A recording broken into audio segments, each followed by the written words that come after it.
Right. Hey guys again, it's WCCC here today, and we did some, particular I've been slaving over hot stove for some changes to the Spec Ops handgun. So basically, as anyone who follows the weapons development closely, I'm not sure how many people that is, but there is the Simon's 9mm handgun, aka the Spec Ops handgun, aka whatever. And yeah, it is essentially a 9mm handgun, pretty solid capacity, pretty good rate of fire, minimal recoil.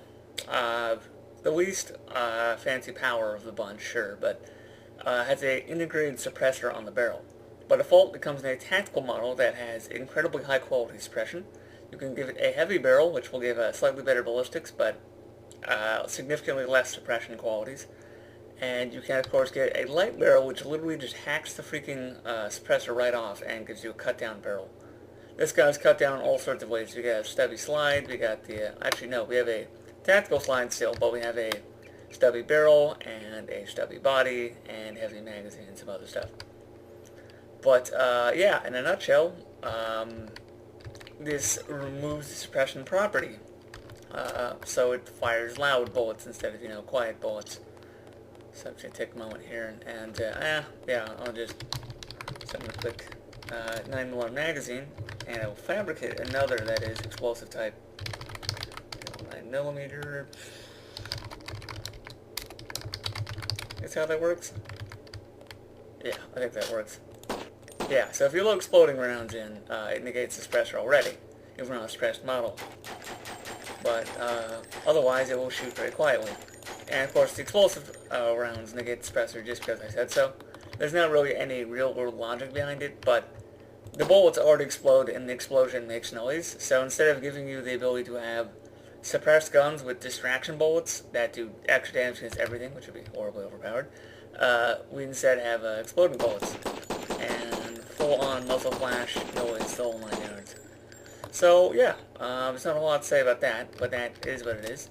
And of course fired out of the saw-down barrel, which you can really notice because the suppressor is straight up gone off the front of the gun. Oops, actually gotta let some bullets shoot. Dang. This will just fire exploding shots all the time. I was worried that the gap between the muzzle flash, which is actually on top of the suppressor as you might expect, yeah, would look awful once properly spaced out, but that is not the case. So, yeah.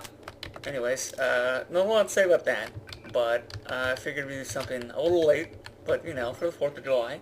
It's America Day, so I have to do the most American thing imaginable. We've got 3 weapons set up, the trench cat knife, which is lethal, non-lethal combo, but we're going to use it unlethal in this case.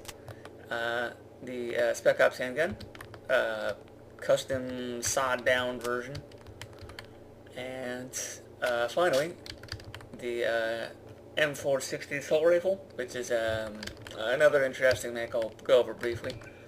It appears to have a doubled magazine, so every other reload's fast. Every other reload, aside from that one, is slower. It has a just basic, slightly trimmed down material optic, but not a whole lot going out with optics anyways. Lightweight body, as you can see, it's very sawed down to reduce jamming rates. It has a heavy barrel for maximum accuracy and a heavy stock for maximum recoil reduction. But, yeah, not a whole lot else to say other than that. So, we're going to go through. We're going to go pistol course, shotgun course, rifle course. We'll use the arsenal for each. I've laid down ammo in preparation of each of these little courses, so I figured a bit of gunplay is in order.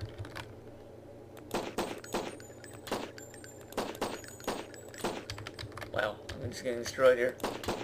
Yeah, it's 2 headshots per target, maybe 3 with armor to knock down a target. Whoops, already down to 1 shot. I've already made mistakes.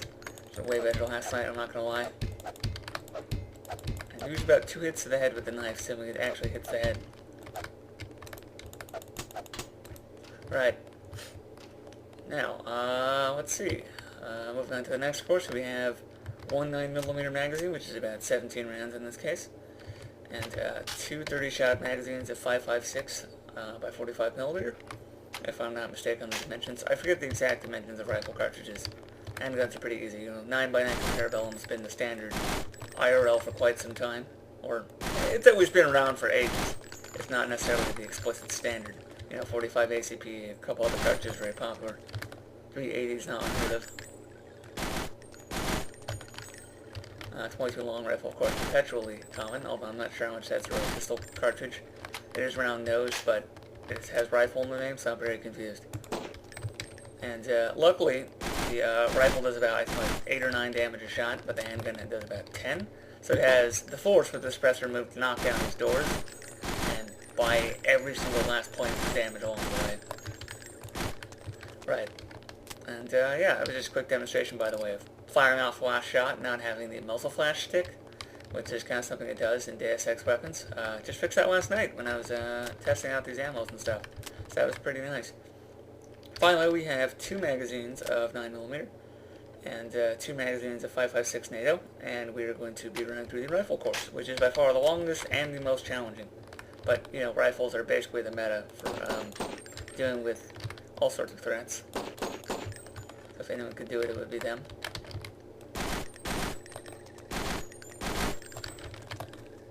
There's actually something in here too. I changed the crosshair, so if it normally lights up a crosshair looking over something, now it doesn't in the dark. So the dark is as terrifying as ever for Hatchet, and you will have no idea what's there, what alliance it is, what its item name is. You bump into it, and you see that little empty fob display come up. It could be a animal wanting to eat your face off. It could be a little crate with some loot in it. It could be a dude holding a 45 in his hand brought below your face quite enough. You know, you just don't know until you get into the thick of it.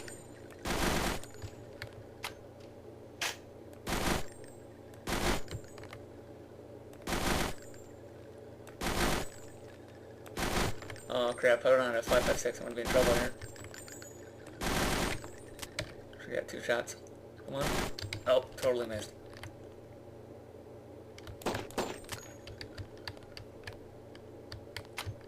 I think we're gonna get a DNF here. Up. Yep, totally gonna be a DNF. Come on. Nailed it. Ooh, oh, actually, that's an 85. I think the DNF is either 90 or 120 seconds. Right, so that was just kind of a bit of a messing around. Happy America Day, everyone, even if you're, you know, not in America. Just good tidings all around. Hope you all have a good day. Doing things as unconventional as ever here at Hatchet, as you can see.